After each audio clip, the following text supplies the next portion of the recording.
மனுஷன் எவ்வளவோ போதைக்கு அடிமையா இருக்கான்.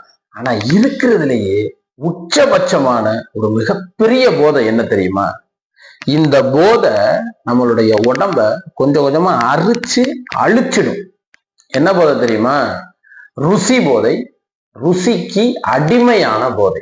இந்த போதைக்கு அடிமையா இருக்கிற வரைக்கும் நீங்க மது போதையா இருந்தாலும் சரி, இல்ல வேற எந்த போதையா இருந்தாலும் சரி, எந்த பழக்கத்துக்கு அடிமையா இருந்தாலும் சரி, எதுல இருந்துமே வெளியே வர முடியாது. ஃபுட் கான்சியஸ் வேணும். நம்ம எந்த ஃபுட்டை இன்டேக் எடுத்துக்கிறோமோ அதனுடைய விளைவாக உணர்வு நரம்புகள் தூண்டப்பட்டு தான் நம்ம செய்யக்கூடிய செயல்களும் இந்த உடம்புல வரக்கூடிய வியாதிகளும் இருக்கு.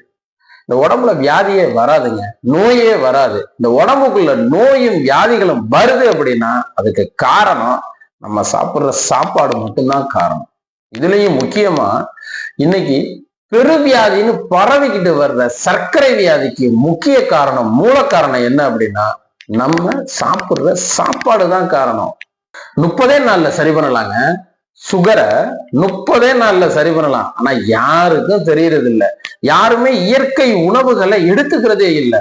சர்க்கரை வியாதியை 30 நாள்ல சரி பண்ணக்கூடிய உணவை விட்டுட்டு நம்ம டாக்டர், மருந்து, மாத்திரை, இன்சுலின், இன்ஜெக்ஷனு அப்படின்னு சொல்லி ஓடிக்கிட்டு இருக்கோம். இப்படி ஓடுறதுனால என்ன பயன்?